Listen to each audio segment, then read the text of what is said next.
Blog Talk Radio. Ladies and gentlemen, damas y caballeros, leave it in the ring.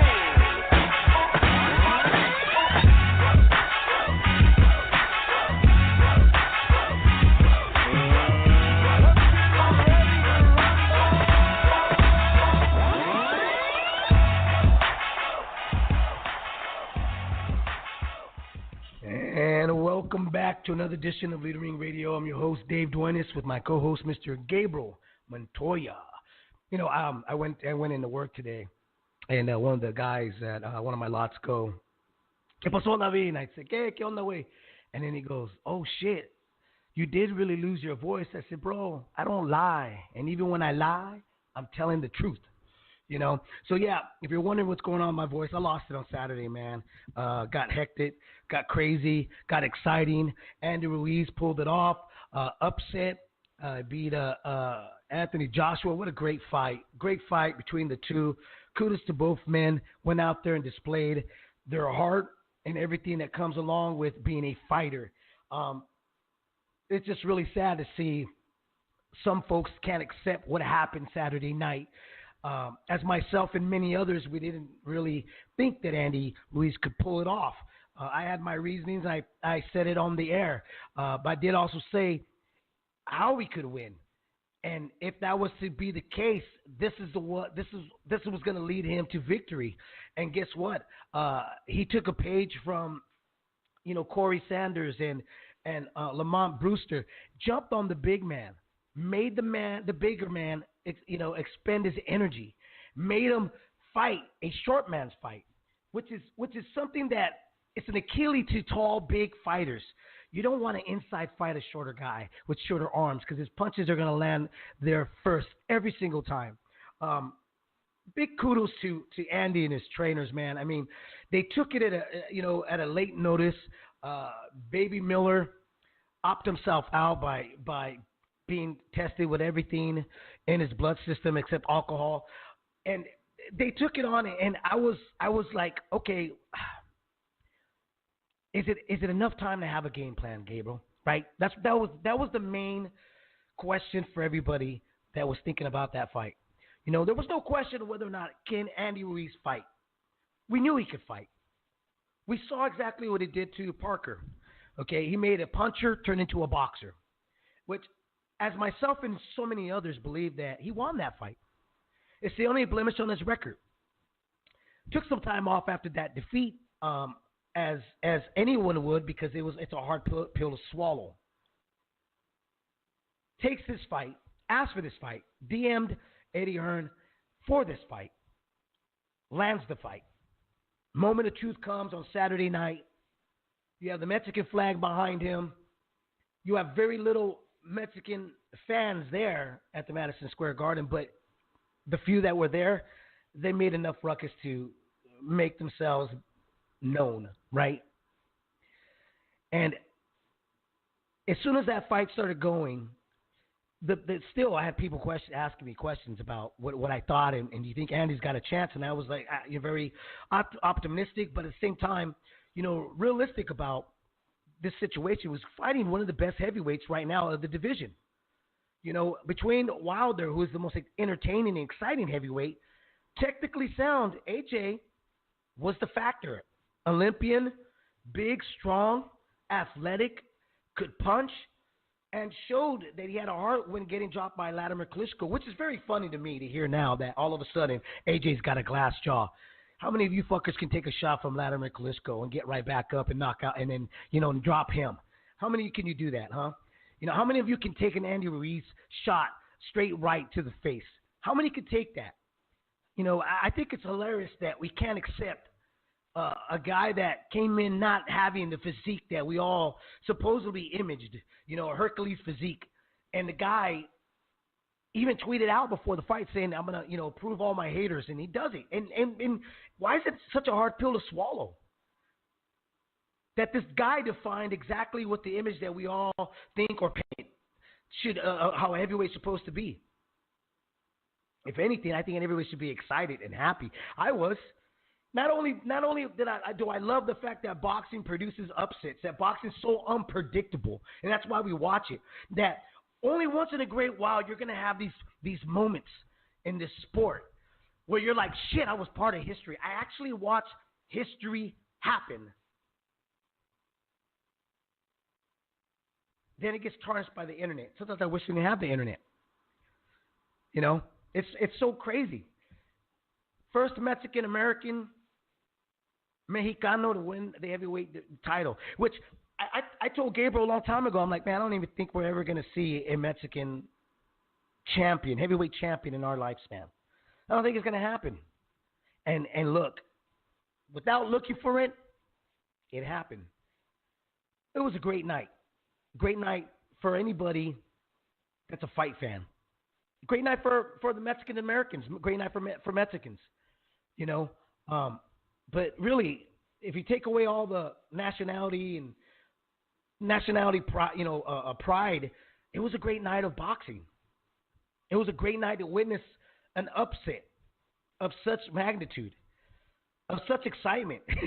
Between the two, they were gutting it out. One man, though, just couldn't hold on long enough to pull out another trick out of the bag of the rabbit out of the hat.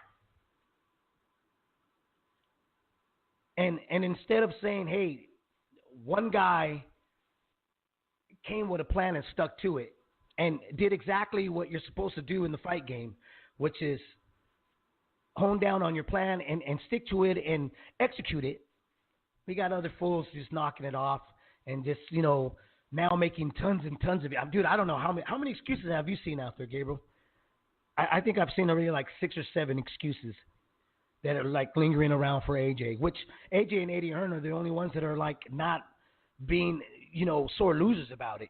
They're actually taking it really graceful, Were you asking me questions? I was asking. I didn't know if you were doing the monologue. You were asking me. You're introducing me into the show. What was the question you were asking me? How many excuses? How many excuses did you see? I mean, it's a thing. The further along I go, the less I give a shit about what boxing Twitter has to say. A lot of the time, this is a lot of negativity. There's a lot of people without any. If it's an anonymous account, more often than not, I'm just going to ignore that person. Or just kind of mute them. I've seen a lot of people just talk a lot of trash. I'm going to take this one for Mexico. Everybody else gets to fly their banner. Everybody else does. But because our history isn't told, by our history I mean Mexican Americans or Mexicans, it's told by the victors. We get kind of X'd out of U.S. history, the standard history you get taught in public schools. We get told about the history? Alamo or whatever. We don't get really told the real history of how several states became the United States, several states that were actually Mexico. And the fact that they, there's the treaty and everything, but the U.S. didn't, of Guadalupe Hidalgo, but the U.S., like many treaties that they signed after conquering folks, they didn't honor that treaty. So to me, it's not even worth all that much. But so I'm going to take this one for Mexico. And to me, it was typical. Michael Woods was kind of like, what is all this Mexico stuff? Kevin Iole was like, I don't understand why he's saying he's Mexican. Isn't he from here? And it's like, dude, you're from Nevada. You should know that was, not always the United States, right? Right. So like, and these guys that you've covered Mexicans for so long, like in boxing, like how do you not understand? How have you never asked that question? And it was interesting. I was listening to an immigration lawyer to speak about the issue. No, it was actually, an immigration reporter speaking about immigration and going to cover the borders and everything. And they said, so much more understanding could be had of the people coming from Central and South America, coming up from Mexico to come to the United States, if instead of asking them, why are you coming here, ask them, why are you leaving there? And then we would get kind of an understanding, a deeper human understanding. And, you'd have to maybe ask Andy his whole history. He's got family members that were all born in Mexico. Like, speaking for myself, I'm a Mexican-American or American of Mexican descent because I've got family. My mom's from Mexico. My dad's side was here in, the 1700s. We came over in the 1500s. Both sides have Spanish roots. settled in Mexico. One side was on that side before the U.S.-Mexico War, and the other side had been here since the 1700s, and they decided to be on this side. But to make us choose, I mean, this is actually parts of the United States are like the Southwest are Mexican homeland. Just because it has a different name and they drew an imaginary map there doesn't take away all the history, centuries of history that Mexicans have had in this country. So to ask, how come he's flying two flags? You might as well just put a T-shirt on that says, "I'm an ignorant fool when it comes to the United States and Mexico's history." So all day long, all weekend long, I've just been running into Mexicans. Like, it was weird. It was like I was helping a friend move on Saturday night. One of the people that was in my show, we closed Saturday, and I drove over to her place to help her move. And this is out in not Visalia, Vallejo. And where she moved was like in downtown Vallejo, where they was having a car show. So there's just like every Mexican in Vallejo was at this car show, and dudes were just, everybody was buzzing. Everybody was talking about it. It's like being on a team that finally wins the Super Bowl after all these years. Now we're part of boxing history in every division. We've got a Mexican, heavyweight champion. He's not the lineal. He doesn't have the WBC belt, but he's got 3 belts. He's looking to make some fights. He's probably going to have to do that rematch. But he did it the old-fashioned way. He wasn't sold to us Mexican style. He wasn't sold to us as like Chris Arreola. This is going to be the next heavyweight champion. This guy was, even though he'd fought for it and arguably had beat Joseph Parker, and this should have been maybe his first defense of his title was a unification match.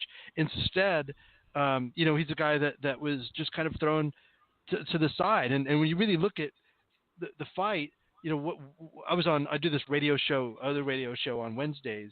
I have for years, like almost as long as I've done this show, called Z Twins Radio, or Game Time with Z Twins. It's up in Washington State. And I told them how Andy could win, but I didn't really take it. It was like if Joshua bends his knees and trades on the inside and then allows that kind of fight, that's Andy's game. He has fast hands. He throws in combination. He's a good counterpuncher. He's got a good right hand.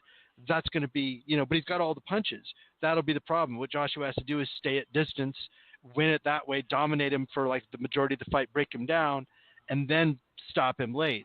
But Joshua didn't do that. He put him down fast and it got too good to him, and he went after Andy, who was supremely conditioned. But one of the things I pointed out was that Joshua hadn't fought since last year. This is his first fight of the year. He'd fought last in September against Povetkin. And so he took all that time off, fights in a different country for the first time, at the Garden with all that brings, and he was fighting the Garden mystique as much as Ruiz was, whereas Andy had fought this year. He'd fought twice, March, then July, then April. He had a long layoff after Kevin Johnson, but he beat a tall dude in Alexander Demetrenko. Broke his ass down. So I think this is a guy that stayed busy since losing to Joseph Parker. That was a tough thing back in late December. Didn't fight at all in 2017, but here he is fighting often, and I think he looked like the sharper guy on the night. I don't think there was that much wrong with Joshua, but I think that Ruiz was sharper. I think with Joshua, and I said this on the last show, is that if Joshua comes in with the Baby Miller plan, it's going to be all wrong for him, because he's not going to be facing a slow thumping, coming forward heavyweight that throws 1 or 2 punches. He's going to throw a guy that has hand speed and volume. And those first 2 rounds, people are texting me and asking me, what do you think? And I said, well, we're going to see in 2 rounds, because it really depends on both men. How are they going to execute? How do they look? And those first 2 rounds told me, I was like, AJ's fighting as if he thinks he's in front of Miller. And Ruiz needs to take advantage of that. Getting that flash knockdown that AJ got over Ruiz, I'll never forget a quote that Roy Jones said. He said sometimes getting an early knockdown can ruin the fighter that thinks he won, because he's inside. He's being victorious. He's like, oh, I won. The fight is basically over for them, And I don't know if that happened, because AJ immediately, Brian Kenny was like, he's ferocious.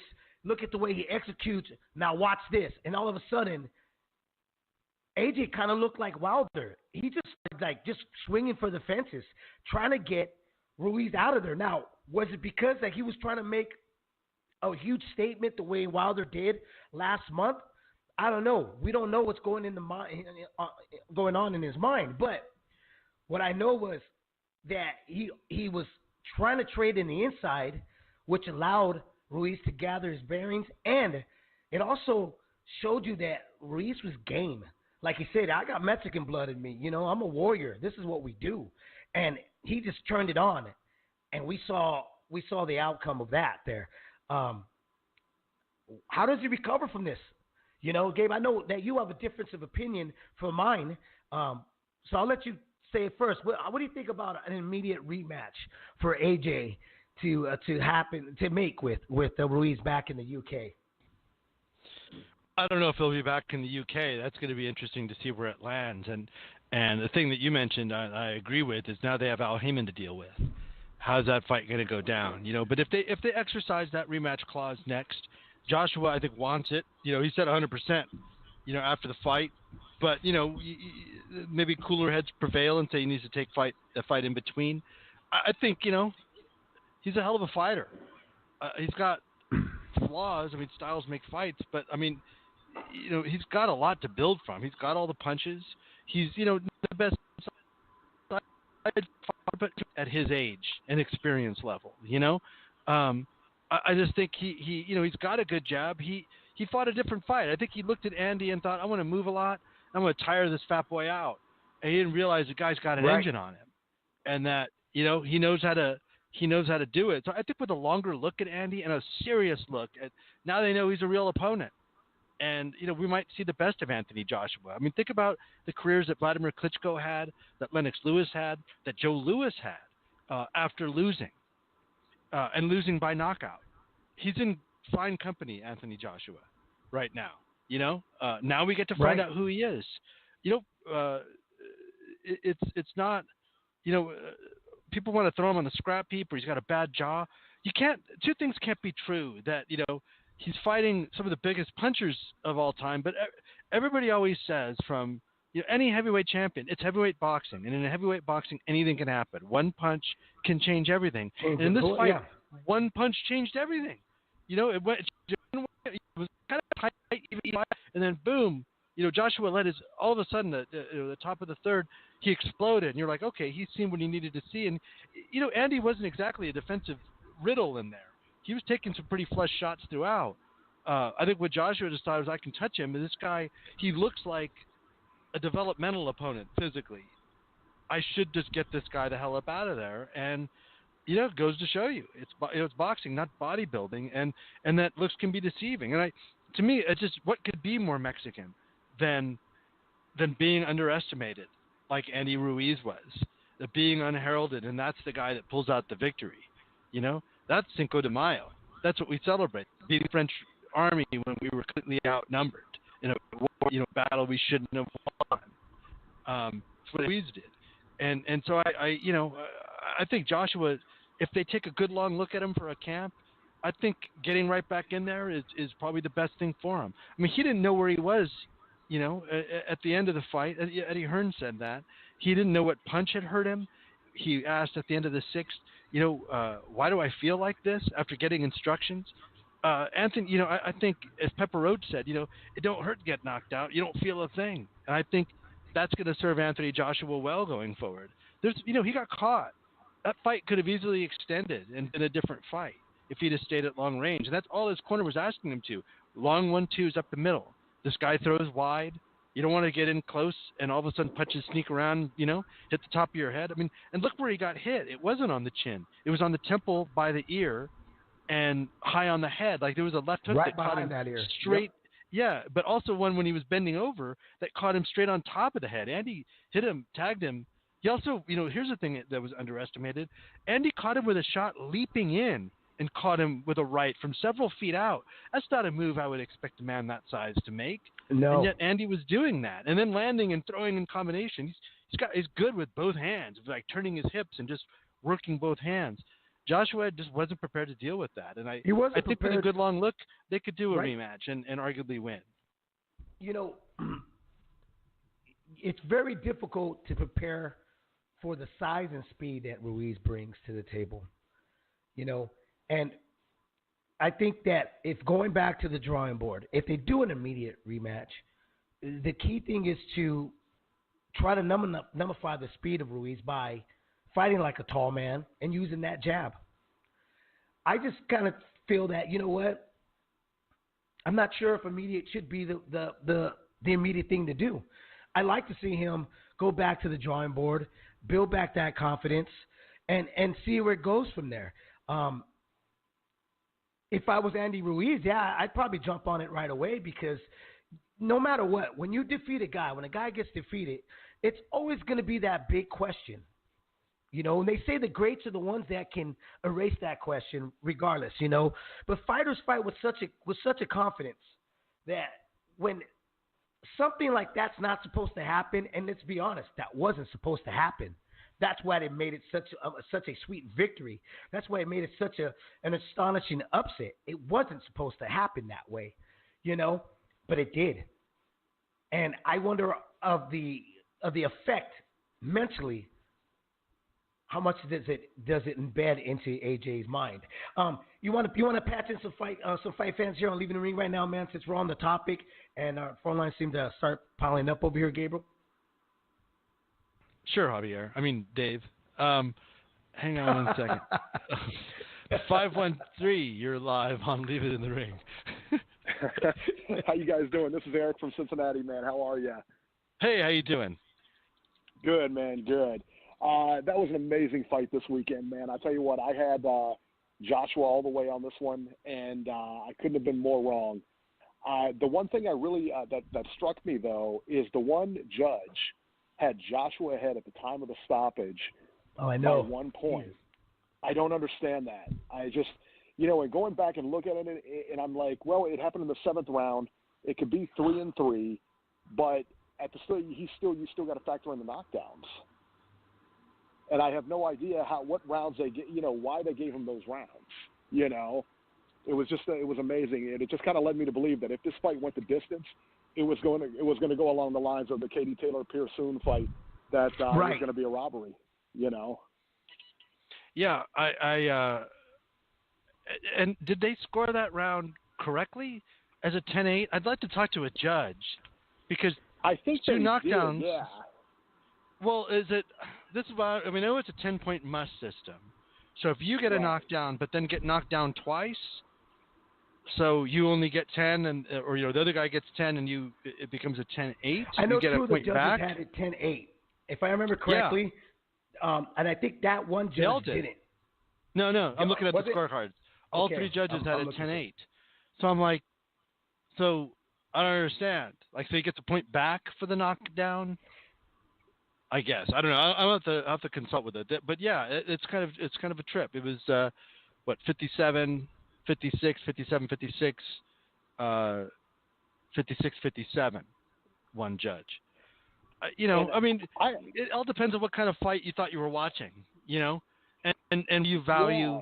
This is why I'm not a big fan of valuing a power puncher's punch over a guy. It's clean, effective punching.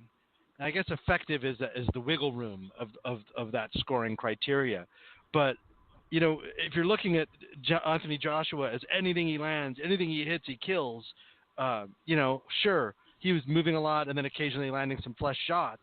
And Andy's arms would kind of go flying. So it looked like he was really taking some punishment. But Andy was also landing some quality shots. And they seemed to be fighting his fight. But if you thought they were fighting, a pressure fighter's fight, then it was Andy's. If you thought you were fighting a boxer mover's fight, then you thought it was Anthony Joshua, and I think that's what they thought. Yeah, that could be. It's so subjective, Yeah, absolutely. And were you guys surprised as I was when he got clipped in the 3rd round? When Ruiz went down in the 3rd round, he dropped like he got shot. He looked like he was really rocked, and he got up with no problem. I was shocked that he was able to get up and, from that. Because it looked like he didn't see that shot coming, and he just completely dropped. He didn't see that shot coming. I was, I wasn't surprised he got up. What I was surprised is how quick he recouped. You know, Yeah. I mean, because he got hit. His face, even though he's got a poker face, I was like, okay, all right. I'm like, all right, let's see how he looks when he gets up. Hopefully he doesn't, try to open up and trade. But then he did. He decided, because normally you want to do is you get dropped like that. You want to tie the guy up a little bit, try to walk him back, get some time where the ref can get in between that gives you a little bit of seconds of breather. But he didn't do that.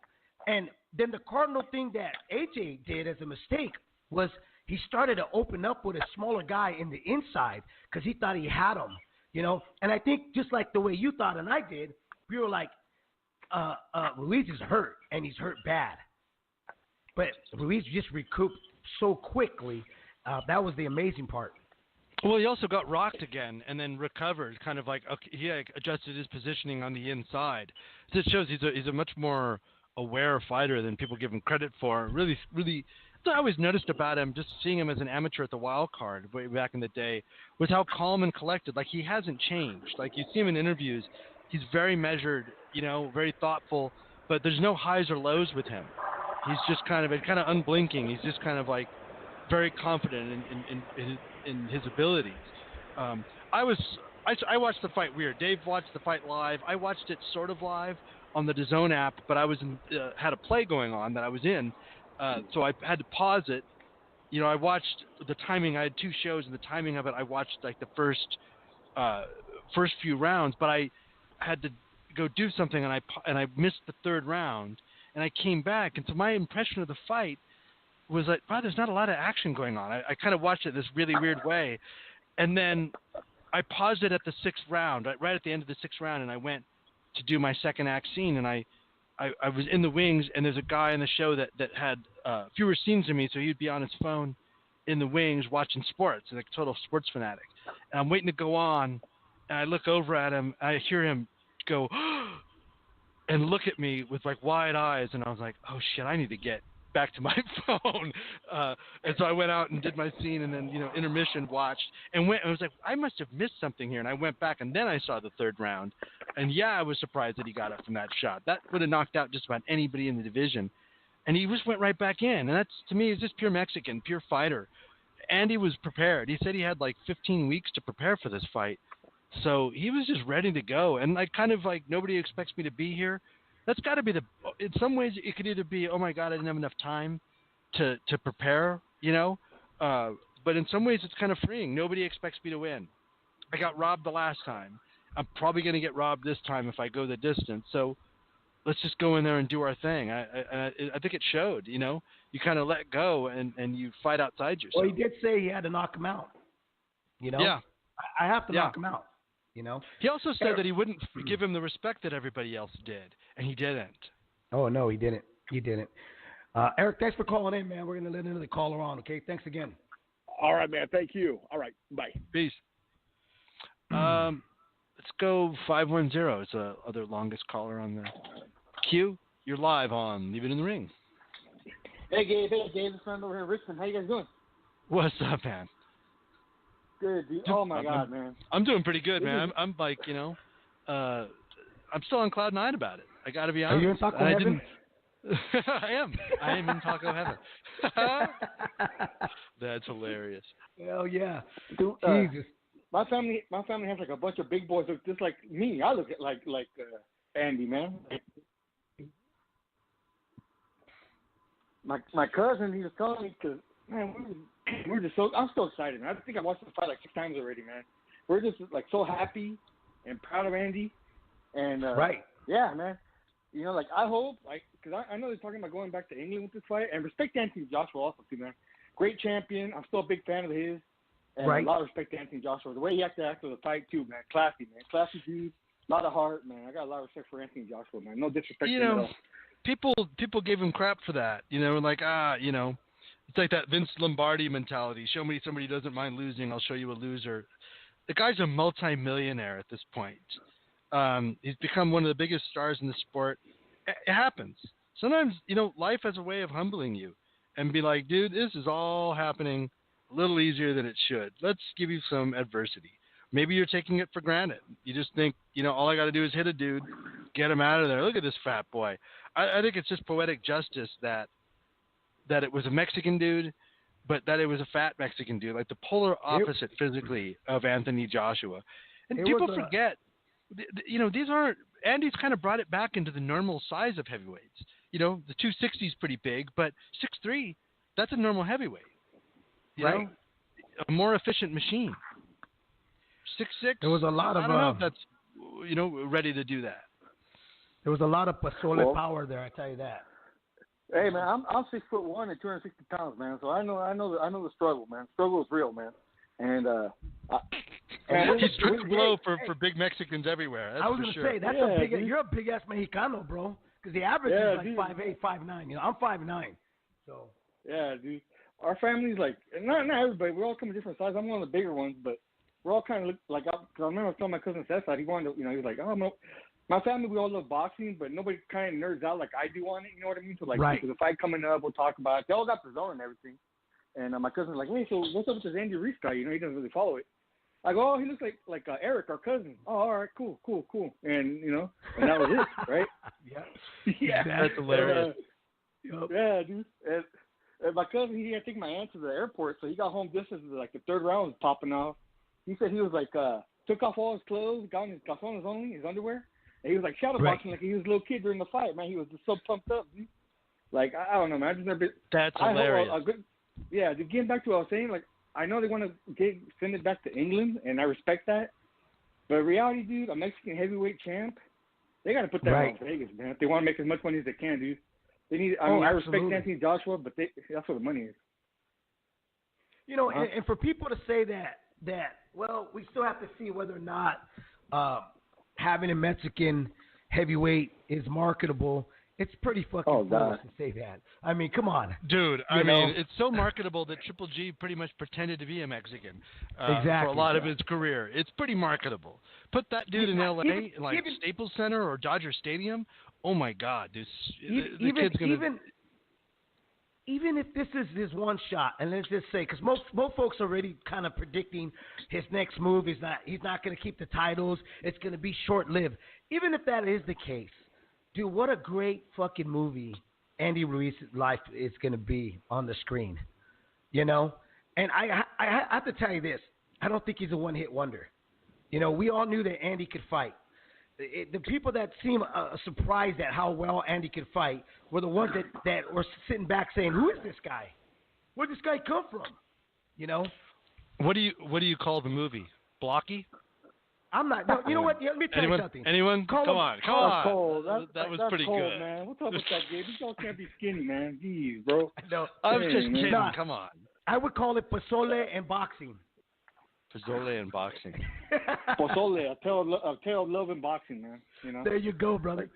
Yeah, hey, but you know what they call him? The Mexican Rocky. Come on, look at Rocky. The Rocky movies. Rocky was a club fighter. He was a club fighter. The guy. Andy Ruiz is no club fighter. Exactly. It's stupid to call him Rocky. Mexican and you know Rocky. what? No, let's get into this right now. It's just not Buster Douglas versus Mike Tyson.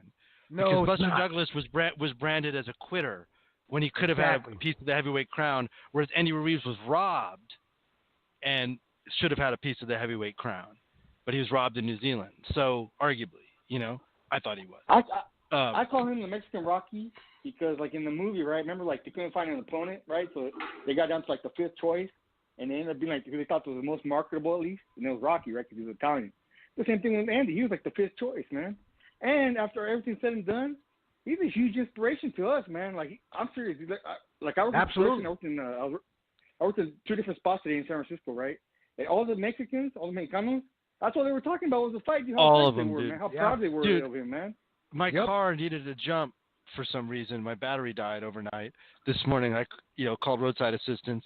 Mexican, tow truck driver comes and we're working on the car and getting it ready. And I'm like, "You see the fight?" He's like, "Oh, yeah, dude." And we just start talking about the fight. We're like all excited. And he's coming with his facts about the fight. They're calling it one of the greatest upsets of all time. And, this, that, and the other thing. And I was just so proud, dude, just so happy. Like right after the fight, I went to the bar and there was a company member of the theater company that came, and he's a Mexican dude. and hadn't seen the fight yet, but it was like, don't tell me. I know who won and everything, but I want to watch it and enjoy moment to moment. Like, I don't know any details, but we were just all stoked, like at the the closing night party, and just like I said, it just feels like we're now in a club that we hadn't been in before, and I didn't realize what that would feel like. That Mexico, I didn't even think about that. There's gonna be someday an Andy Ruiz Jr. movie. There's just no question. There's no question. It has to be, dude. There's no fucking question because he made history. Yep, he made history. And he didn't just take a belt. He took the main guy at heavyweight, right? This wasn't like John Ruiz, the Puerto Rican dude that got like a belt off some value wave, I think it was, right? This was Andy Ruiz taking the belt off the main guy. That's why I'm so I'm bursting with pride right now. I can't believe it. He took it off the guy that who everybody you could say Fury's the lineal, Wilder's got the most defenses, and he's got, like Dave says correctly, he's the most exciting heavyweight in the game. Like, he seems the most dangerous, but Joshua was the De La Hoya. He was the guy that in the Canelo. He was the guy that everybody wanted to fight. He had the belt. He beat Klitschko in a way that everybody respected more than the way Fury beat Klitschko. People seem to forget that, how much Fury stunk the joint out against an old Klitschko, whereas Joshua went to him and stopped him after getting dropped.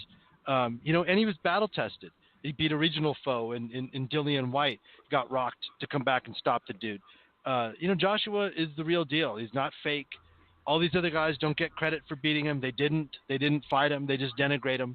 And he's now 22-1, 21 KOs, and it's Andy that did it. And it's just great. I guess you call it the Destroyer, right? Yeah, that's his nickname. Right. Man, I love all the heavyweights. I love, Deontay. I love them all, man. Like, I got a lot of respect for all of them, man. But like you said, Gabe, they all turned it down, man. Deontay turned down $120 million, guaranteed. Well, if you need work done on a short notice, you call a Mexican. And in this case, a Mexican called them. He DM'd Eddie Hearn on Instagram and said, "I want that shit." And how much you gotta be kicking yourself knowing that he made $6.5 million, is now the holder of 3 of the heavyweight straps. And you were like, I want 10 though. Like, how much you got to be killing yourself, Dude, you either believe in yourself or you don't in this game. You're either ready for the moment or you're not. That's just it. How does Ortiz feel? Evan Rakowski in his podcast, dude. Evan Rakowski in his podcast broke it down, dude. How many pay-per-view buys it would take to even get to that amount? It'd be like 2 million pay-per-view buys per fight to get to that kind of money. Yeah, are you telling me? Yeah, I mean, it's like 5 million with some upside or 3 million with some upside. Yeah, and I'm in shape right now, and he hasn't fought since September of last year. Let's do it. I mean, like, you'd have to turn in your Mexican card if you didn't do it. But in some ways, like your fighter card. You don't know where everybody is, but kudos to Andy for being in shape and ready. It's a year-round sport. That's why we're always talking about year-round testing, because it's a year-round sport if treated with respect. The only thing is, look, at the end of the day, the fighters that didn't take the short notice call, like Ortiz, the thing is that Andy Ruiz gambled and he won. He won the bet. He gambled it and he was right about it. And that's the thing about boxing. Like I said, it's a hit or miss. We really don't know, and that's why we watch it. And to get upset that this kid got in there with short notice, not having this, Amadeus physique, and being the wild card that he is, it's ridiculous. And now, if you got all the let me say this: if you got all the heavyweights together, and you just throw them in there one by one, none of them, I think every one of them on the better night beat each other. I still think that Andy could lose to Deontay Wilder. I still think that Ruiz, Ruiz can beat Deontay Wilder, because those are the kind of fights right now that we have in the heavyweight division. Every one of them have an aspect of them that they bring to the table that can change a fight. AJ's not out of the picture yet. The toughest guy I think Wilder and Fury are very tough fights. Usyk is also a tough fight. Yeah, absolutely. Yep, it's a very tough fight for Andy. We saw that with Joseph Parker. When he reverted to being a boxer, it was kind of hard for Andy to catch up with him. I thought Andy pulled it off, but we did kind of see where Andy might have a bit of a problem with. If you box him, engage with him, we see that he can come out of there victorious. I mean, I love the whole mix and match in this boxing in the heavyweight division at this moment. The one thing that you always used to hear a couple years back to all the way when Mike Tyson kind of just fizzled out is, well, boxing's never going to be the water cooler of conversations anymore because the heavyweights ain't there. Guess what? It's back. And it ain't water coolers that everybody's going to talk about. There's going to be plenty of Modelos and Tecate to talk about. And to be honest with you, I'm never going to care who loves boxing. I love boxing. My family loves boxing. My friends love boxing. I don't really care who else loves it, to be honest, We've always supported it, the Mexicanos have always supported it. And that's another thing, too, man. People better recognize. I know it might not last forever, right? He might lose next couple times or whatever. But right now, Andy Ruiz has to be respected as an A-side, equal to Deontay, equal to Tyson, and equal to AJ. For one thing, man, he's the first Mexican heavyweight champ, He's going to get supported a lot outside big time, dude. Like, me and my cousins were talking today, man. We were just excited. We were talking at work. That if it's in Las Vegas, dude, we're going to show up in Guayabera with no T-shirts on underneath, unbuttoned, with gold chains, man, our belly hanging out, man. The whole weekend. Oh, that's shots, hilarious. Man. That's Yeah, it, brother. We're Taking shots like all in weekend. 1972, man. Yeah, we're going to party like in 1972, man. You guys are like copy shots. Just There you go. Shirt completely unbuttoned, man. Oh, just how many hanging out shots there. taken? How many shots kept down? There you go. Dude, so we're really proud of him, man. And another thing, too, one last thing, I know you got a lot of callers. The whole DAZN card was awesome, man. It was loaded. It was, bro. I had a great time watching every fight. From the Algeria fight, the ladies fight was great. The one with Robinson was good, and then the Callum fight, Algeria? Callum Smith fight was really good. I had a great time, man. It was a great card. Man. I wasn't Really crazy loaded, about the Callum Smith fight. I just thought, what a freaking mismatch. Like, Hassan Ndam was chinny at 160. Like, and he just looked so small versus Callum Smith. I was like, oh, this is at least it's going to be short, and it was. But, I was impressed by the female fight. I'll tell you that. It just makes a potential fight with Canelo that much more interesting. Like, honestly, dude, I would rather see Canelo fight Callum in England in September, like than seeing the Triple G fight again, man. Like, I would love to see Canelo do something special like that because I don't think any Mexican champs ever gone to Europe, that I know of, that I could think of, and that would be great, man. But anyway. But can Callum make 166? The Canelo week? Early prediction. You got to go there. I don't have to go there. Callum's gonna have to go there. Early prediction. It's all good. It's all good. Thank you for taking my phone call. I appreciate it, man. All right, Really proud of everybody, man. Good. Thank you very much. Bye. 166 in your belt, dude. Let's go to 619. You're live on. Leave it in the ring. Hey, what's up, guys? It's Juan. What's up, man? Juan. How you doing, guys? How's it feel, Juan? Oh, my God.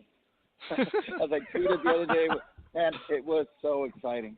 I never thought I would feel this way, like with a fight like that. I don't know. I never even crossed my mind. Got emotional. I got emotional. Oh, my God. Yeah, I haven't felt this way.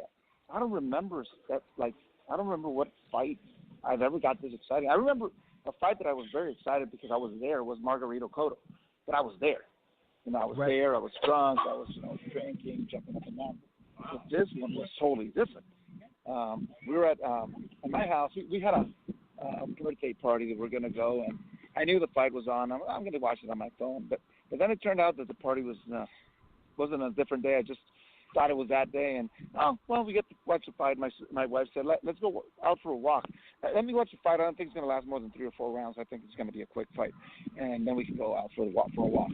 So okay, so we started watching the fight. She's like, man, this guy's like, he's very fat. Like, yeah, I know, but this guy can fight. It's not going to be easy for as long as it lasts. He's a good fighter, you'll see. And I was watching the first couple of rounds, and my wife was uninterested, went upstairs, and then she came down, and I was already like, the third round was done, and I was just like, my heart was beating, like, what happened? He dropped him, and I was like, what happened? And she sits down, And then the rest of the fight, she's just standing up, like jumping up and down, and my heart was pounding. And when we stopped, I was like, holy! We were just like jumping, just like he was jumping in the middle of the ring. We were jumping like that. Yeah. I don't remember ever feeling this way. And I was listen. I don't know if you guys have listened to the Mexican broadcast in TV Azteca, which I happened to listen later because I wanted to hear, because Chavez is one of the commentators. He gets really excited. Oh my God, that if you listen to that, dude, that gets you even more pumped, dude. The guy was just screaming every single. It was like ah, ah, like that every single punch. And when the fight ends, he was just like, I'm crying. This moment is the best moment ever in boxing. Chavez was saying that. So imagine the greatest Mexican. Chavez was saying this is the biggest accomplishment for a Mexican boxer ever. He was saying that's what he was saying. So just I was talking to my brother about that specific topic. Like, how does this accomplishment rank? And I told him this has to be the biggest single accomplishment, single fight, because it's the heavyweight championship of the world, being the number one guy for 3 titles. There's no question about it. It's like I just try to put it in perspective. I said this is like winning the World Cup. Every other title and every other division is the Golden Cup, the Libertadores. They're championships, but they're not the main one. This is the main title in boxing, and everybody knows that. If you do this, we haven't done this in 100 years. And I was looking at Andy, and I was thinking, this is the belt that Muhammad Ali had, Tyson had, Joe Louis. Now he has you see that pose that Andy did in one of the pictures thrown out, where he's like posing, where he's sticking out his chest and his hands are at his waist. He looks like a fucking superhero, right? Yeah. And I was looking at that, and I go, they just released that stupid ass El Chicano superhero movie that nobody's watched. When in reality we just got a goddamn superhero that happened this Saturday. Yeah. Andy Ruiz, man. Yeah. And that's why it was so exciting, because, like I said earlier on the show, and I told this to Gabriel a long time ago, I told Gabriel, I don't think we're ever going to see a Mexican heavyweight in our lifetime. I don't think it's going to happen. And to see that happen on Saturday, man, that's why I said I lost my voice, because so much emotion came over that, One of the biggest emotions that came for me is that my uncle and my grandfather weren't here to see it, because my grandpa, when you hear Julio Cesar Chavez, when he commentates and he gets into it and starts yelling, that was my grandfather, getting into it, yelling at throw another punch. That was my grandpa all the way. And I watched it by myself, but I tell you what, all my neighbors, bro, porque son güeros, all my neighbors are güeros. I tell you, they know. Yeah. They now, if they didn't know I was a boxing fan, Saturday night they knew, because everybody, my kids, like everybody, my old lady, like, what the hell is going on? What's wrong with you? And I'm telling her, he did it. He did it. I can't believe it. He did it. Mm-hmm. It was, and now a lot of things, have been said over the weekend from various, people, like all the bullshit that Stephen A. Smith was saying, that was like, that was disgusting. And I'm glad, disgusting, bro. I'm glad Canelo responded to that. And you guys know I'm not the biggest Canelo fan, but I love what he responded. He just replied to him, told him, you don't. This shows how ignorant you are, like what you're saying. And calling him Butterbean and a fatso and all those things he was saying on ESPN. That's like, come on, dude. Somebody needs to shut this guy up. Well, and I know the guy's there to be. Right. Go ahead. Let me tell you this. If there's one thing about our raza, is that we could take a joke. Like, if you grew up in a Mexican home, we could take a joke, because that's just the way we are. You can make fun of us and we'll laugh about it, but we know there's a difference between a joke and you really taking a jab at us. And that the Stephen A. Smiths of the world, you weren't jabbing a joke. You were taking a real jab at one of our people. And that's why when Gabriel called me today, I told him, it's sad to see that there's still a certain type of racism that folks don't want to call out, and that's a little bit of racism that those guys have. towards our people. Yes, it is. Why can't Yes, you be it is. happy? Why couldn't you be happy that a Mexican American won? Why is this so? He said, well, I'm just saying because now we're not going to see. Everybody want to see AJ versus Wilder. Who the fuck is everybody? We just saw a great fight. Why can't you say this was a great goddamn fight? Well, if you think about it, if you think about this, when George Foreman destroyed Joe Frazier, he destroyed him in 2 rounds. He suddenly destroyed the rematch between Frazier and Ali. The fight everybody wanted to see, but guess what? A new guy came into the picture. Now everything was more interesting. Now Andy Ruiz, if Stephen A. Smith was smart, because he isn't, he would just say, "Oh my God! Now we have another player, and this guy, like he's a threat to any of those guys because he is. Like if you think about it, and also this group to be marketed to in the country." Fastest growing demographic there is. This is also the year of Julian Castro announcing his, a Mexican American with roots, at both sides of the border, is running for president. So it's like the first Mexican American dude that's in, that's run for president before. He's been in the cabinet. Like this is, it could be the year of the Mexican, this next year. And so, Andy Ruiz should be celebrated, not denigrated. Even Al Bernstein, who's usually, he's honest, but he doesn't take shots at the media, like tweeted out just like 10 minutes ago about he's, just shocked and kind of embarrassed by the takes. The other guy that I think said something stupid was Kevin Iole. I think he was saying that they can't consider him a Mexican. Like, well, if you can't consider Andy Ruiz a Mexican, why is Antonio Margarito He said, he was born in Chula Vista. Yeah. So it's ridiculous. The guy represented, and I just tweeted this, represented Baja in the Nationals, and he was wearing the exact same uniform my wife wore when she went to the Nationals as judoka. So she was saying, "Oh, look at that! The guy wears the same uniform I wore." And we were just like, "I'm a big fan now." She was saying, "I'm a fan of this guy," and the guy's as Mexican as anybody. And as I told my cousin, if he says in his heart he's a Mexican, he is. His parents are. Absolutely, he grew up in Mexicali. The dude went to Mexicali to train. That's where he did that in Imperial Valley. So and these guys that are so, I'll just say this on air, and I try not to. I don't really give a shit. Michael Woods also said something stupid, and so I tweeted at him. You don't get to, I think I'll call him, American of Mexican descent, and I tweeted at him. You don't get to decide. He's blocked me, He had Evan Rakowski on his show, who's on our network, who started his show Fistianados on our network.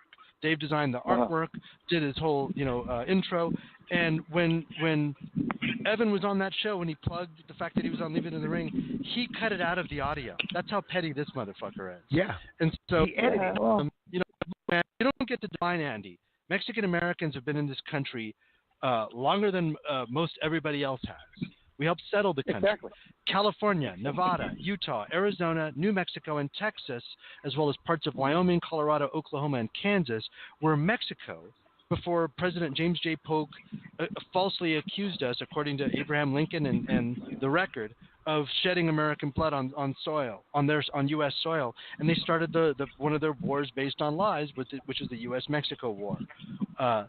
These guys are just soft that cover the sport. Be able to take some freaking criticism, dude.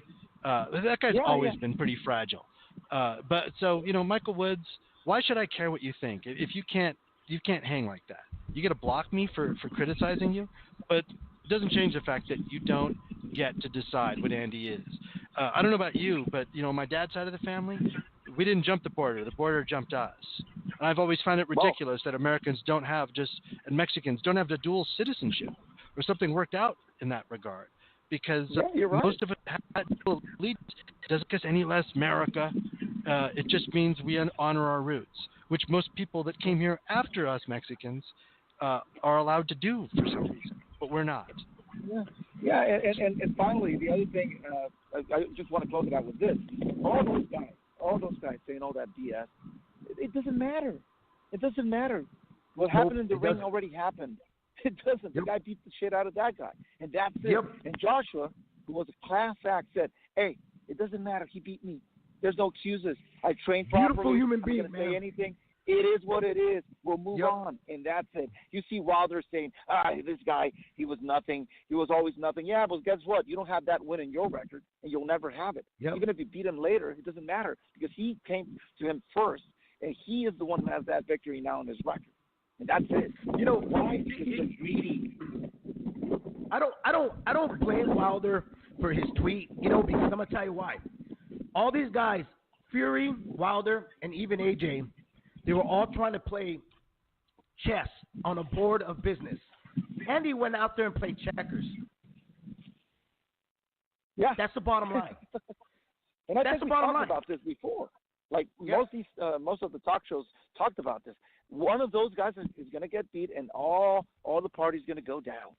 And that's what happened. But again, it doesn't matter. In the end, I think this is good because this is going to open up the fight. This is going to, like Larry Mercer said, fights make fights. And this is going to open up other fights. There's no guarantee Wilder's going to Ortiz. There's no guarantee that he's going to. Yes, go ahead. Hagler, Hearns, Leonard, Duran, the four horsemen. They all lost with each other. Did it stop the train to keep from moving? No. You put up good fights, people still come. It's not the end of the story for AJ. That's what I find so stupid when I see people like, oh, it's over. The Wilder and AJ fight's not going to be what it was supposed to be. How do you know? It can be. It can. It can be even bigger. Exactly. If the guy comes back and he looks great doing it, why not? Well, and what happens if Ortiz wins the rematch with Wilder and the story changes even further? Yep. No, this is it's boxing. This is a great time. I've always said that super fights, super fights happen. Not so super fights, they get derailed. Juan Gamboa. Oh my God, Bob Arum. He marinated it too long. Maybe they just weren't that good ultimately, and that matchmaking took them so far, and then they got in tough fights and lost, and maybe that was their careers. And it wasn't such a super fight.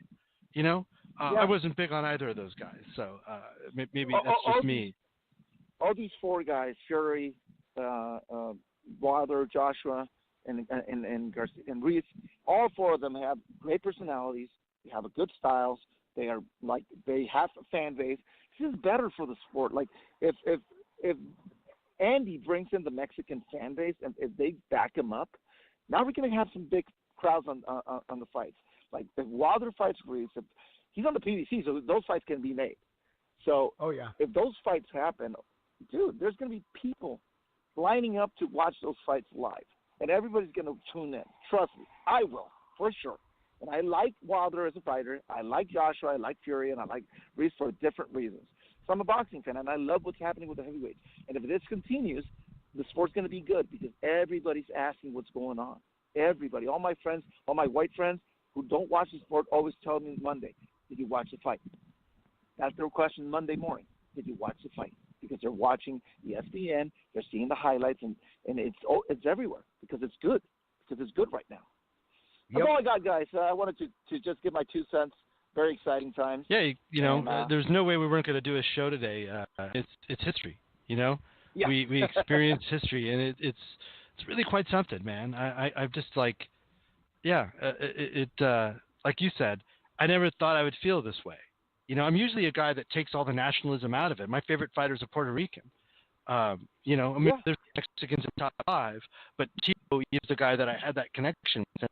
I'm not saying I have the same thing with Andy, but I mean, I knew the guy. I saw him well before he was a pro in the gym, spoke with him like just casually on many occasions. We've interviewed him on this show, I think, a couple times. And it's just great to see. But it hit me as a Mexican American. That's what it is annoying to see these guys. Ironically, it's 2 guys that have me blocked, Kevin Iole and Michael Woods.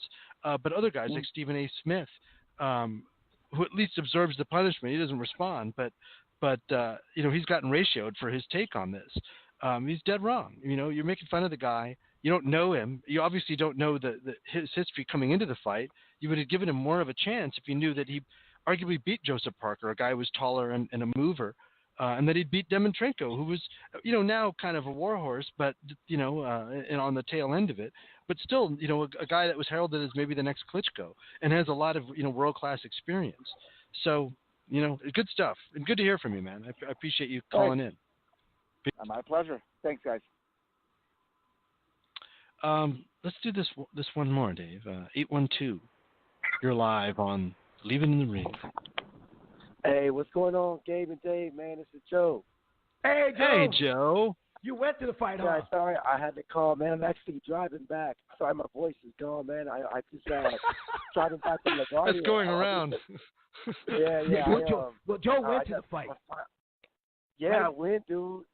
Unbelievable experience. I've been to many sporting events, many fights, but I don't think I've ever experienced anything like that in my life, dude. Like, I literally went that third round when Ruiz went down and he caught up and he came back and put him down twice, man. Like, I ran up the aisle, dude. I was so hyped. Like, it was something I've never experienced it, man. I was just excited I was a part of that moment. I'm so happy for him, dude. Like, it keep popped up in my head, like when he won and he was just jumping around in the ring with his hands up, and then his trainer came in and hugged him, and his dad. Like, that's something I don't think I'm ever going to forget. Like, that was just an amazing moment. And I'm happy for, the Mexican culture. It just means so much, man. I mean, this is something, like, I feel like boxing, it's a great story. And I'm glad that people are writing. I saw that it was a front page of the LA Times, I believe. Right. But I'm just glad, man. This is amazing.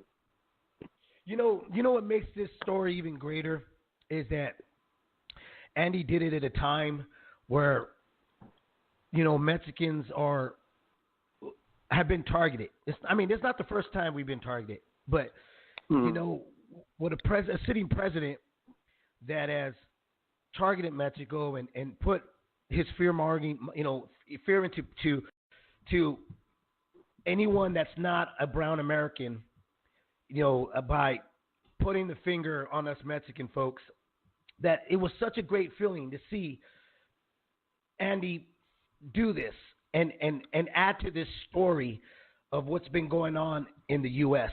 Times, So yeah. it was a sweet moment, just because one was we needed a win, man.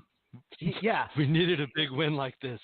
We needed a big win like this, yeah. And it was history in the making. It was something that's going to be part of American history, whether they like it or not. It's there. Yeah. And you could, I see so many Muhammad Ali documentaries made and stuff. You can make a movie about Andy Ruiz, because here's a kid that wasn't supposed to be in the heavyweight division. Didn't have the physique of I told Gabriel earlier today, he's the Bambino of boxing. Doesn't look the part, but is the part. And you can make a documentary behind this kid, his parents, coming from Mexico, this kid training, this kid not having the physique of a heavyweight, fighting in the times where Mexican people are being told not to come to this country anymore, that you're ruining this country, you're taking away jobs, you're disvaluing our market and jobs, and to see him do this, man, it was just a sweet feeling, because in a lot of ways it was like, you see, fuckers, we're not going anywhere. We're not going anywhere. Yeah. And that's what I'm saying, guys. Like, this, it's just what a moment, like an experience, and like I'm just so proud. I'm happy for him, man. Like, and what else was cool, guys? Like, after the fight, man, like, I swear, I think that arena at the Garden, I think it had to be at least 90% fans from the UK there, man. I mean, it was, but they cheered for him, man. You know what I'm saying? Like, they were like, man, good job, and they weren't booing him, and it could have went the other way, So hats off to the people from the UK for showing love, but man, this is about Andy, and it's just happy for him, man. Like, it's just like I said, how was the atmosphere after? Like, what, let's say 2 hours after the clearing of the. It was the same. I stayed out.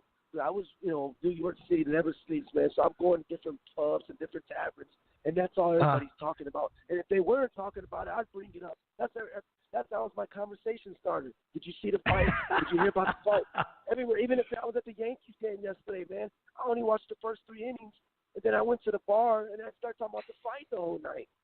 That's great. And this one lady was like, who? I said, just go to Google right now. And she Googled, she said, was this the fight you're talking about? I said, yes. And I'm just educating people about the fight. Like, man, this is history right here. This never happened before. And I was just like, wow, it seems like you had a good time. I said, man, this just means so much for just the meaning of the meaning that he has in life in general for anybody, especially for the Mexican culture. Like, you give it an opportunity, you take advantage of it and just be prepared. Andy was prepared for this, man. He didn't. That third round, he could just you know what, F this, man. I was only trained for 5 weeks. I got my money. He got up, dude. Joshua hit him hard. He got up and put him down twice. I mean, that never happened. He took tough shots after that, too. Just straight right hand in the face. And just kept moving. I'm happy, too. Andy said they're going to have a parade for him, too, man. That's going to be awesome, man. I'm just happy for the guy, man. For real. I got to give it to AJ, too, because he was gassed out, and he was digging deep, man. He really was.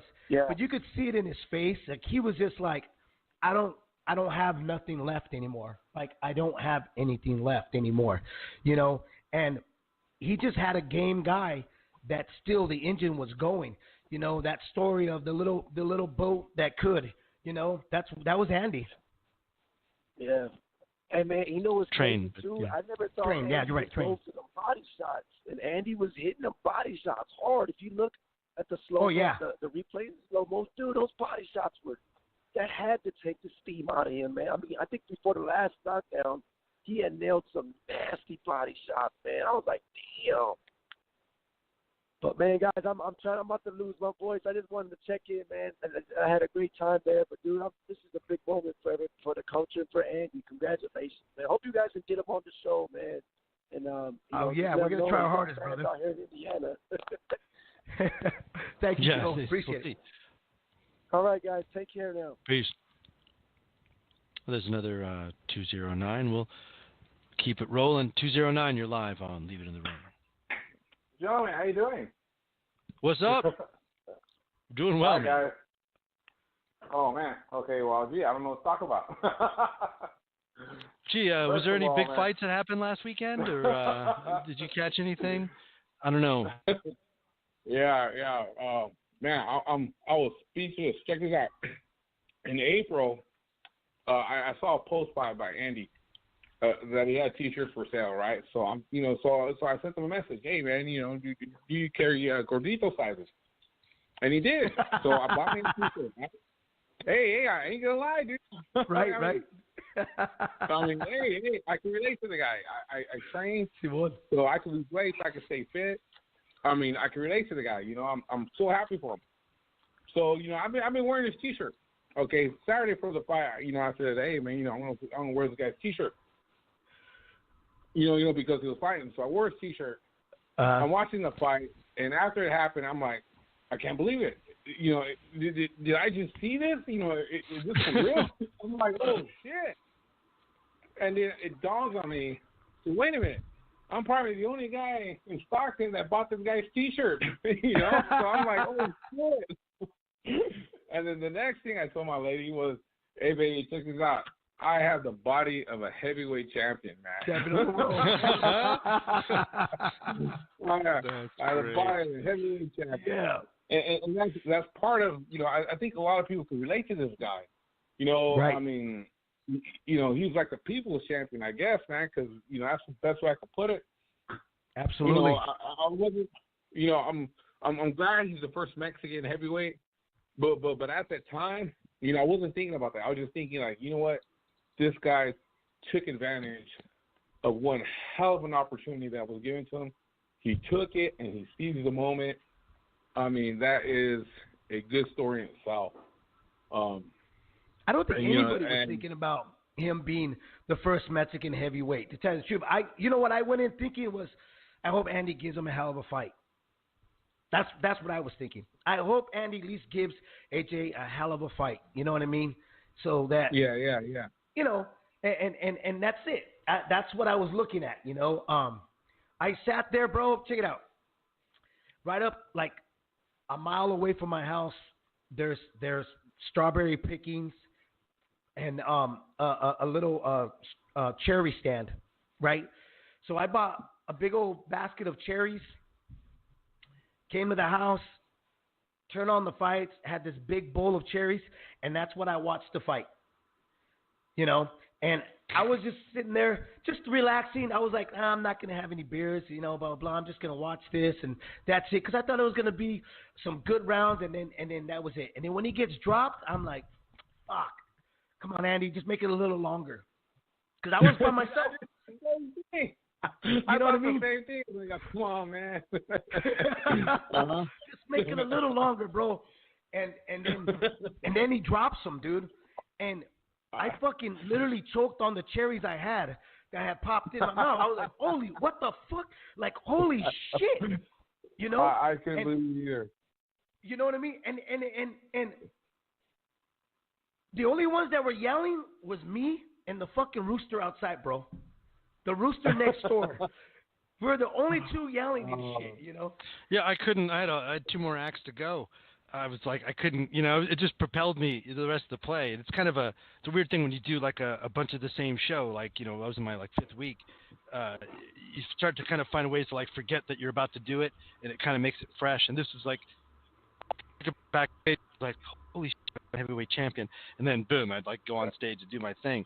And it was awesome, dude. It just carried into the rest of the night. Like we all just partied, and like I said, like the only other Mexican dude at the theater was like we were sitting next to each other and just stoked, in like a way that like the previous caller said, like that we didn't know was possible, that now we're a part of that history, It's like right now if you said like a guy the size of Rocky Marciano would be the only undefeated heavyweight champion, in history. Like his size and everything, like it doesn't fit in. Like Italians may not get another shot at it for a long time.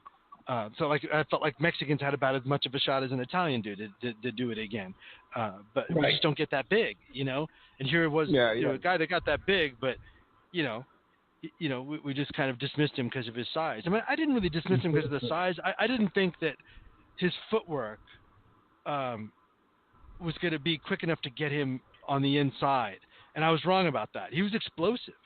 That leaping right hand, the second knockdown, that was totally unexpected. When Joshua got to the ropes and he like jumped in, dude, like who would have called that? Unbelievable. Yep. You know what? I went to the Fresno card. I live here in Stockton, so I went to the Fresno card. When that other when the challenger for Ramirez, I guess, didn't make way to where he went to the hospital, and so pretty much the card was shot. But still, I was still looking forward to it, and I was looking forward to it because I wanted to see Andy Ruiz fight, and he was on the card, and one of the things right where I was sitting at, we're sitting in the front, we're sitting kind of like far away, but we're sitting on the front row.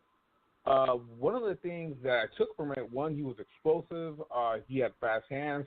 And one of the things that I still remember is when he was hitting the guy, you could literally see the sweat off the guy fly off. I mean, after punch after punch. Yeah, I mean, that sweat from that other dude, man, just kept flying off. And I was like, I mean, you could see it, like, in the sky. I was like, whoa, man.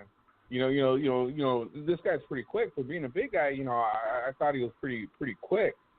But I think he was out. I think he was inactive after that. I guess he had that thing with his promoter or whatever. But now that he's a champion, how active do you think he'll be? I mean, obviously his next fight's going to be Joshua. And then after that, he'll probably fight a couple more times, whatever. Do you think he'll still be active? I think he'll be PBC active. I don't know. Is he? He's with Al. Yeah. I mean, it depends on what they want to do with him. I mean, it's a pretty marketable commodity. The Mexican heavyweight champion of the world. If he's able to get through Joshua again, he's going to be a huge star. He's going to be bona fide at that point. I think. I think he's bona fide at this point, but in the eyes of casuals, or maybe they'll just think, Joshua is just not that good, and Joshua's going to have to make that win gain for Andy over the years by having a better career. Going forward. I think he'll do one for him after this if he gets through Joshua, and then we'll see, Wilder will be 35 by then, maybe 34. He's like 33 now. So I think by the time they get around to fighting, Wilder will be only older, and have gone through. If he beats Ortiz, he's going to fight Fury. So he's going to be in. They've already signed up to fight Wilder and Fury sometime in the first part of 2020. So that business is already done for him. So, I think it just comes down to ye old mandatories, right? Yeah, pretty much. And so that's going to be but Trevor Bryan, Kubrat Pulev, and Dillian White. How weird it is to look on Fight News rankings, and it's Deontay Wilder WBC, and then Andy Ruiz, IBF, WBO. He's got 3 of them. He got the one he got robbed. I want to ask another question. Sure. Do you think when I say team, I mean like the management team of Deontay Wilder, do you think they're just like kicking themselves in the ass right now? I mean, that could have been Deontay Wilder screaming Bomb Squad and holding all the belts. And that's one of the other things I took away from this fight. I'm like, wow, and Team Wilder passed on that. I don't think so. I mean, I'll tell you why. Because I think their team understands if they were looking for that big payday. Like I said, you had a bunch of guys trying to play chess on a board, on a checkerboard. But if they look at it right, you want Andy to have that backing that we were hoping he's going to get from the Mexican fans, right? So to me, I think Wilder and his team are thinking, shit, this could actually even be bigger. This could be potentially a much bigger fight between him and Ruiz. If Ruiz gets that, it does get in that rematch. If AJ does accept that rematch, and it does happen in the UK or wherever it is, and Andy's able to do it again, it just makes it that much sweeter, I think, for the Wilder team. They got a very difficult fight ahead right now with Ortiz, and to me, that's still a 50-50 fight. Then he's got Fury, so I think wherever they're going to go, there's still a lot of money to be made. So I don't think they're kicking themselves in the foot at all. Yeah, we'll see. We'll see what happens. It's all. It's now. Once that last bell rings, it goes back to being a business. Only when the bell rings is it a sport. So we'll see. Yeah. For the one moment. last thing. Sure. Last thing. Being a subscriber to the Zone, I think right now, I'm more than happy right now. This fight right now, the Canelo fight, I'm ecstatic. I think I've got my money's worth. This excitement from this weekend, wow. How easy of it has been for Joshua to have picked, a guy moving up in weight like Triple G did with Vanes Martirosyan, Like they could have picked a highlight reel for the Madison Square Garden, the sacrificial lamb, but they picked a guy in Andy Ruiz who, I think they felt like they could beat him. He had the style for them, but like that they knew was a viable dude that had fought this year, was sharp. He fought back in April, so this wasn't that far off, Credit to everybody involved. That network is committed to good fights, not just the fighters. And as a subscriber, I'm happy. I'm pretty happy. For the technical part, I had a nice clear stream. For the Canelo, I had problems, but this one, no, it was nice and clear. And the excitement, the drama. I'm pretty much. They sold me on a 1-year subscription, and I'm happy. Anyways, gentlemen, thank you very much for answering my call, and I'll be tweeting you guys throughout the week. All right, then. Cool. All right. Thank you very much. What boxing and Burning Man have in common, boxing podcasts in particular, I have had conversations about how clear my stream is at both of those things. Just kind of odd. It's just weird, like how language changes, Right. My stream was quite clear as well, backstage there. And you know what I like about the DAZN app? This is awesome. I'd pause it, right? And then after a while, phone turns off, app shuts down.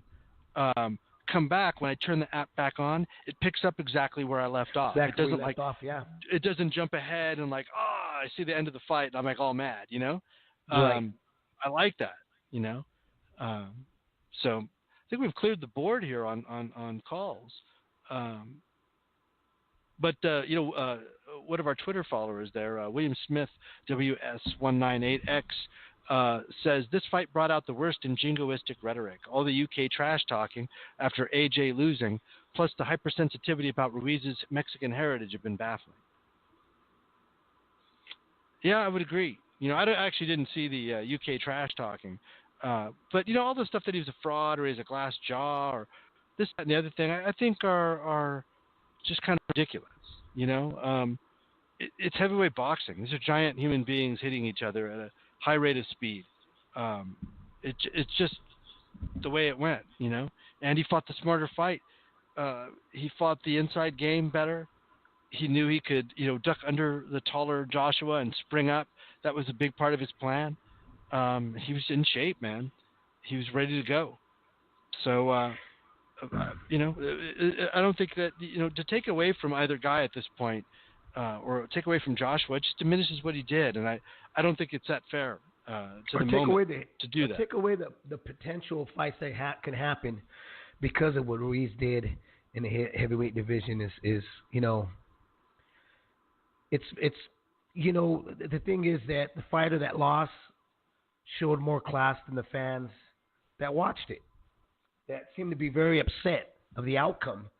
And the UK fans, I didn't see that either. What I did see were a lot of American fans that were bashing AJ, saying he's got a glass chin, that, well, we don't really know how good Ruiz is because he hasn't fought Wilder, a Black King and all this other stuff.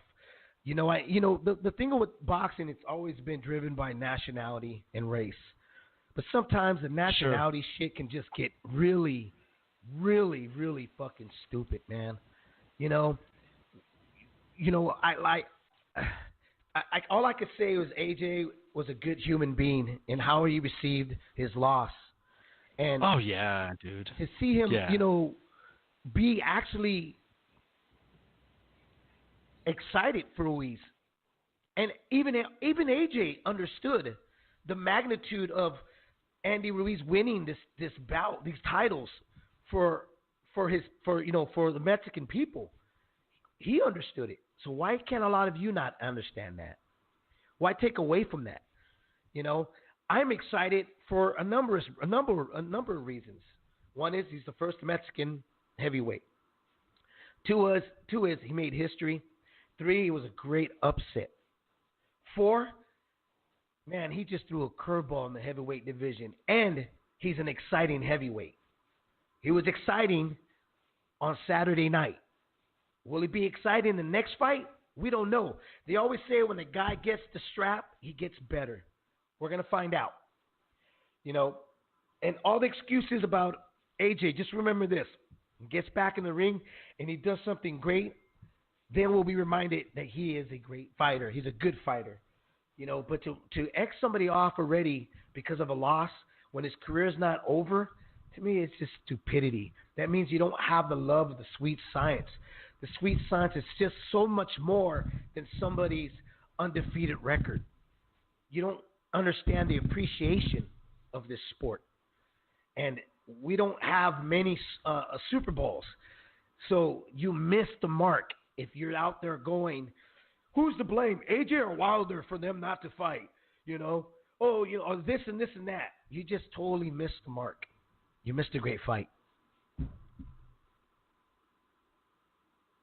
Anyways, so any chance of Steve Rolls beating Gennadiy Golovkin this week? No. I'm. You know what? I'm gonna go. I don't think so. I think there's certain opponents that are picked for a certain reason, man. But like I said, it's boxing. Anything can happen. It's just look. I've had a few people trying to argue with me about the whole contracts, about the immediate rematch, and I'm like, this is boxing. Anything can happen. Al Heyman is a very smart smart negotiator, a very smart businessman, very crude, as well as Eddie Hearn, as Bob Arum, Golden Boy staff.